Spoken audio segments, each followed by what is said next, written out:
nosso corpo tem glândulas que secretam substâncias no sangue, que são os hormônios e que podem causar distúrbios relacionados ao excesso ou à falta de sua atividade nos demais órgãos do corpo.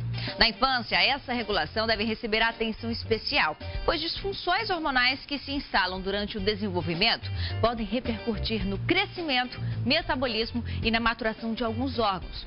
Por isso, o nosso programa de hoje fala justamente sobre este tema, distúrbios hormonais na infância. E para nos ajudar a entender um pouco mais deste tema, recebemos novamente a doutora Liliane Benites, endocrinologista infantil. Satisfação mais uma vez tê-la aqui conosco, doutora. Bom dia. Obrigada, bom dia. Doutora, então é um tema que precisa de uma atenção especial, cuidar das nossas crianças agora para que no futuro sejam adultos saudáveis? Sim, claro. E o que seriam os distúrbios hormonais? Quais seriam os principais distúrbios que levam as crianças ao consultório? É comum hoje esse tipo de atendimento? Com certeza, é muito comum. Os principais distúrbios hormonais na infância hoje são o diabetes mellitus tipo 1, a obesidade, a puberdade precoce e a puberdade atrasada. Esses são os principais. E é difícil para o pai ele perceber que a criança está passando por algum distúrbio, identificar que existe a necessidade de procurar um especialista? A criança que tem o acompanhamento do pediatra geral é mais fácil, né? Porque o pediatra ele percebe e já encaminha. Mas a própria família costuma também perceber que a criança está muito pequena, né? Ou que a criança está acima do peso, ou que a menina, por exemplo, está apresentando mama, pelos, numa idade muito precoce. E aí eles já se preocupam e vão procurar a gente. Então, cada distúrbio normalmente já apresenta uma característica como sintoma que faz com que o pai leve ao médico. Com certeza.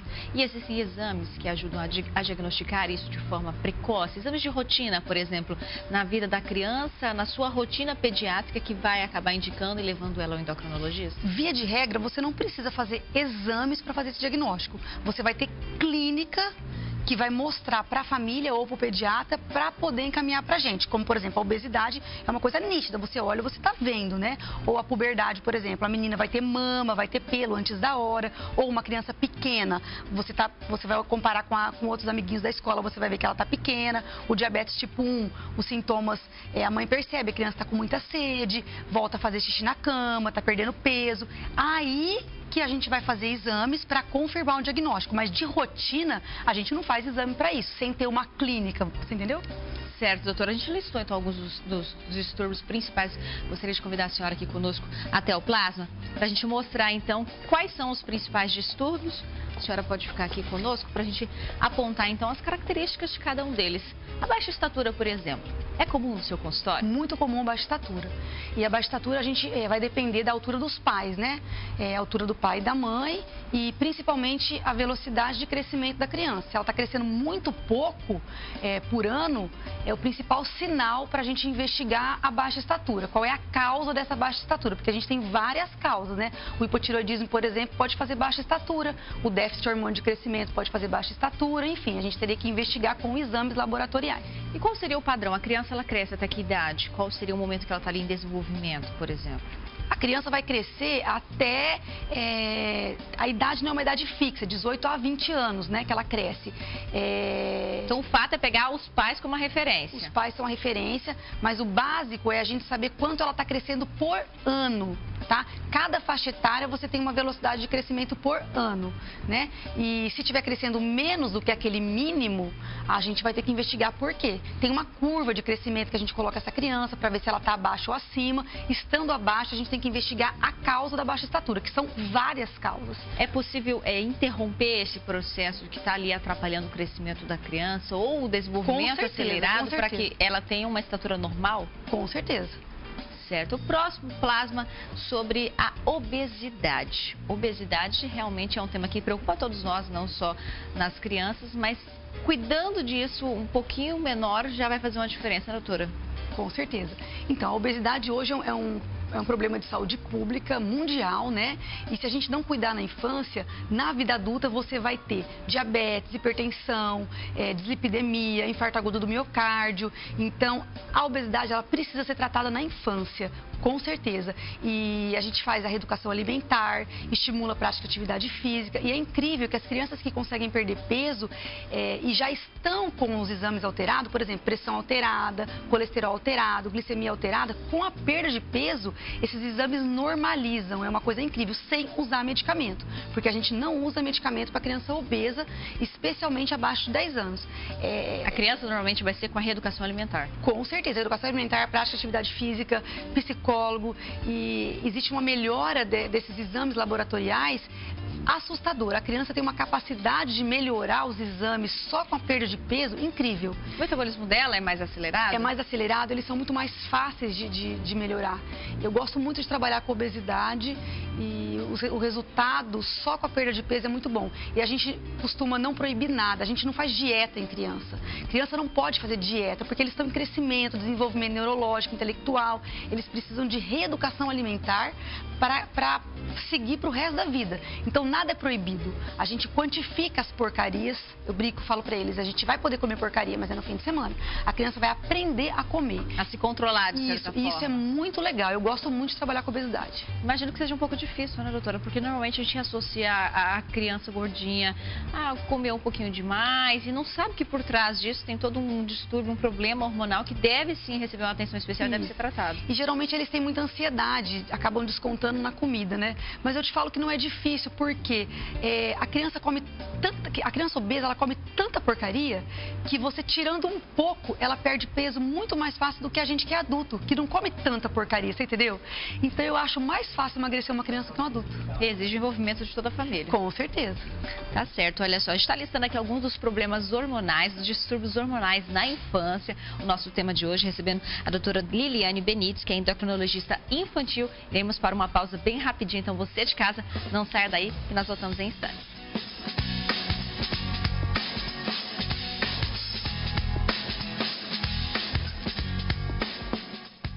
Volta com o nosso Viver Bem, hoje falando sobre as crianças, falando sobre os distúrbios hormonais na infância, aqui com a doutora Liliane Benites, endocrinologista infantil. Estamos falando sobre alguns dos distúrbios, os principais distúrbios que chegam hoje no consultório, e entre eles está o diabetes mellitus tipos 1 e 2, doutora?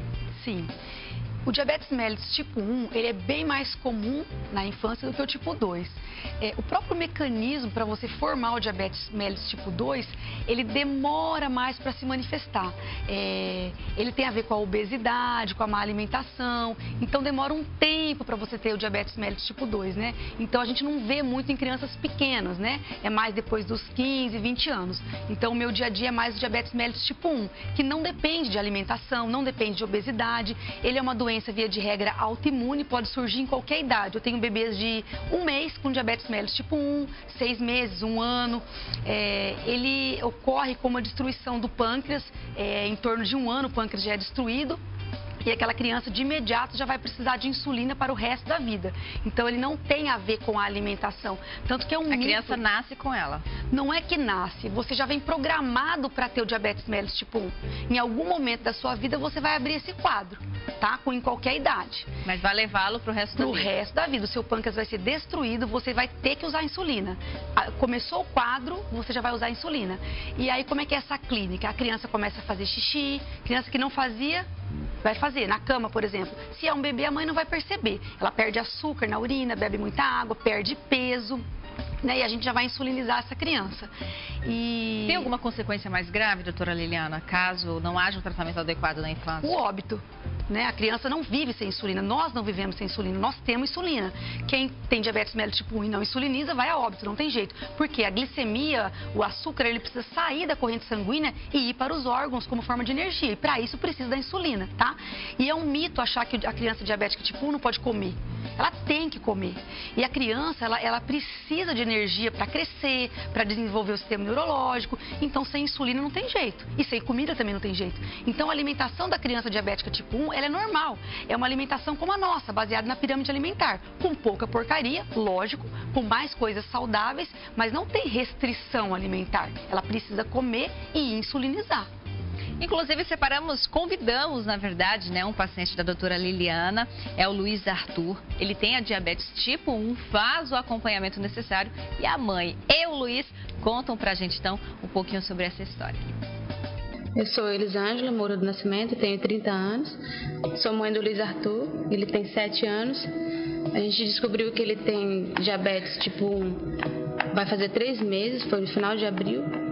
No início foi um susto, apesar de eu entender um pouco da área da saúde, a gente nunca espera que aconteça em casa isso. Ele teve um quadro de citoacidose e ficou de 4 a 5 dias na emergência. Ele não precisou ir para UTI, mas quase que ele foi para UTI, que ele teve alterações metabólicas. Mas a gente conseguiu reverter o quadro dele sem precisar ir para UTI. No início ele começou com os sintomas, né? Ele começou a fazer xixi na cama, ele começou a ir muito ao banheiro, beber muita água. Ele bebia água assim que eu assustava o tanto de água que ele bebia. Daí levei ele na emergência, levei ele no Cosme Damião, porque ele estava com muita dor no peito.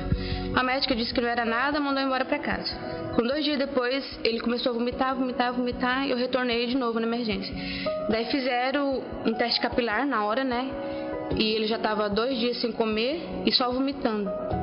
A glicose dele deu 266. Normal é de 70 a 90. Isso em jejum. Ele estava em jejum de 2 dias e ela estava dessa altura. Daí ele ficou 4 dias na emergência. 4 dias e quase 5 dias na emergência. Ele emagreceu mais de 8 quilos.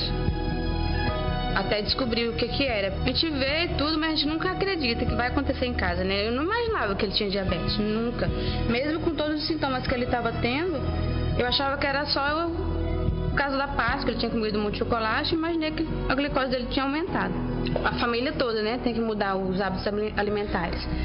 É mais rica em fibras, integral, tudo integral, leite desnatado, evitar gordura, muda tudo. Porque a gente ainda está em processo ainda de adaptação e ver a quantidade de insulina, ela ainda está adaptando ainda, né, insulina. Ele já trocou de insulina 2 vezes. Das agulhinhas não, só que é daquele desse tamanho, é do menino. Já tem 2 maquininhas, 2 caixas de fita e 2 agulhinhas, 3 quer dizer, uma rosinha e 2 daquelas de canetinha. No início, assim, como ele estava com medo, porque tomou muita agulhada esse primeiro dia, ele tinha medo de comer qualquer coisa, as pessoas ofereciam doce, ele não comia. Ficou com mais medo no início, né? De tudo ele tinha medo, isso eu não posso comer, isso eu não posso comer. Depois foi ficando mais desleixado, já foi se adaptando e viu que pode ter uma vida normal, ele ficou mais desleixado e querer comer qualquer coisa, mas ele sabe que não pode. Tudo ele sabe que não pode comer, o que ele pode e o que ele não pode. Eu espero que ele fique curado, né? A medicina vai evoluindo e que ele não fique o resto da vida na agulha. Que aos poucos as crianças elas também vão passando por esse processo de aprendizado. A gente percebe ali que o Luiz Arthur já conta um pouquinho da sua história, mostrando que já aprendeu, né, doutora? Ele tem pouco tempo de diabetes ainda, né? Então eles ainda estão em fase de adaptação, ainda tem esse medo do alimento, porque tudo que a gente come vai virar açúcar, né? Então não dá para restringir muita coisa. Claro que existem alimentos que têm o índice glicêmico mais alto e você vai precisar usar mais insulina. Então a gente tem que evitar esses alimentos com índice glicêmico mais alto. Uma dieta saudável vai melhorar o diabetes tipo 1 também, mas não existe proibido. Se ele vai num aniversário, não é adequado proibir ele de comer nesse aniversário, senão essa criança vai se tornar diferente de outra, né? Mas eles estão ainda em fase de adaptação, isso é normal agora no começo. O caso dele, na verdade, a gente percebeu que ali a mãe percebeu um pouco mais uma crise. Seria considerado uma crise o momento que ela conta? O começo da doença, você fala? Sim. Quando o diabetes tipo 1, o quadro abre, ele é desse jeito mesmo, porque o açúcar fica parado no sangue, você não tem insulina para que ele vá para os órgãos. Então a criança começa a perder peso por falta de energia, esse açúcar vai sair na urina, né? Aí ele urina mais, porque aumenta a densidade, vai urinar mais, tem muita sede. É clássico, esse quadro dele é assim que todo diabetes tipo 1 começa. E a mãe percebeu e é típico mesmo. Muito bem, estamos conversando com a doutora Liliana Benites. Pausa rápida no nosso programa, falando hoje sobre distúrbios hormonais na infância. Você de casa, não saia daí.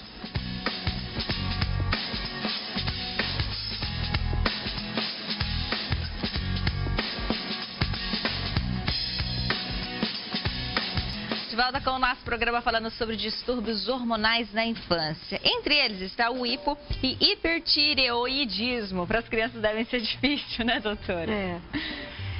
Então, Explica pra gente, doutora. O hipotireoidismo ele é bem mais comum na infância do que o hipertireoidismo. Basicamente, o hipotireoidismo seria a glândula tireoide preguiçosa, vamos dizer assim. E o hipertireoidismo seria a glândula tireoide trabalhando muito. O hipertireoidismo é pouco comum na infância. O hipo é muito mais comum. O hipotireoidismo é uma doença grave. Ele já é diagnosticado no teste do pezinho. Porém, não é 100%, tá? O teste do pezinho deixa escapar em torno de 10% dos casos de hipotireoidismo. O hipotireoidismo é uma doença grave por quê? Quando não tratado, ele vai fazer um retardo mental grave. A criança vai ter baixa estatura, ela vai ter um déficit cognitivo importante. Então, detectou no teste do pezinho, quando ele é congênito, né, já nasce com aquela doença, você já tem que entrar com o tratamento, que é a levotiroxina. Nós temos várias marcas, mais conhecido por AN, né, Eutirox. E quando não é o congênito, quando a criança vai adquirir 5, 6, 7 anos, a gente vai perceber um atraso no crescimento, por exemplo, ou aumento da região cervical, pode ter nódulos, você também vai entrar com o tratamento é muito fácil, né? É só tomar o remédio uma vez por dia para o resto da vida, mas é uma doença que se não for tratada, ela vai deixar sequelas graves. Mas é algo que cura-se ou vai ser tratado, como a senhora disse, cura ao longo da vida? O tratamento é medicamentoso para o resto da vida. Certo. É um distúrbio hormonal que não tem cura. E que pode trazer sérias consequências se não for tratado adequadamente. Inclusive consequências intelectuais importantes. Certo. Próximo assunto, então, puberdade precoce e atraso puberal. Algo que eu estava até questionando a doutora aqui alguns pontos sobre o desenvolvimento, principalmente das meninas. Como é que seria esse distúrbio, doutora? Explica pra gente. Então, a puberdade precoce, ela é bem mais comum na menina do que no menino. Teoricamente, a menina pode começar a puberdade aos 8 anos e o menino aos 9. Como assim começar a puberdade? Vai surgir mama, pelos, é o início da puberdade. Teoricamente, 2 anos depois, 2 anos e meio, ela menstruaria. E o menino vai começar aos 9. Porém, nós estamos percebendo que as meninas estão começando antes, sem que isso seja patológico. Existe um trabalho feito nos Estados Unidos com 17 mil crianças, esse é o trabalho mais recente, que mostrou que as meninas estão começando, 50% das meninas estão começando aos 6 anos, sem que isso esteja causando qualquer prejuízo. Porém, na literatura, nós continuamos com o marco de 8 anos. Ou seja, qualquer menina que chegue para mim começando a puberdade antes dos 8, ela vai ser investigada. Por quê? Uma das causas de puberdade precoce é um tumor na glândula hipófise. Então, a gente não pode deixar passar. A gente vai investigar, ver se aquele processo é fisiológico, se a gente vai só acompanhar ou se a gente vai entrar com medicação para bloquear a evolução. Menstruou antes dos 8, leve ao médico. Menstruou não. Começou a puberdade. Mama, pelo. Sinais. Menstruar antes dos 10 já é considerado patológico, tá? Então é diferente começar a puberdade e menstruar, tá? Certo. E o atraso da puberdade já é diferente. Ele é mais comum no menino. O que é o atraso puberal? É o menino que não começou nenhuma característica sexual aos 14 anos. Então você examina aquela criança, o testículo dele é pequenininho, o pênis é pequenininho, ele não tem nenhum pelo na região genital, nem axilar. A gente chama de atraso puberal. A gente vai ter que investigar se ele não tem nenhum processo patológico e se realmente não começou e não tem nada patológico, a gente vai ter que estimular com testosterona o início dessa puberdade. Os dois casos do desenvolvimento precoce ou atrasado da puberdade, eles influenciam no crescimento, por exemplo, da criança? Influencia. A puberdade precoce na menina, se não tratada, vai causar baixa estatura. Ela pode perder até 8 centímetros de altura, né? E o menino com a puberdade atrasada também vai comprometer a altura. E o atraso na menina, por exemplo, isso vai influenciar na altura, na estatura? Vai.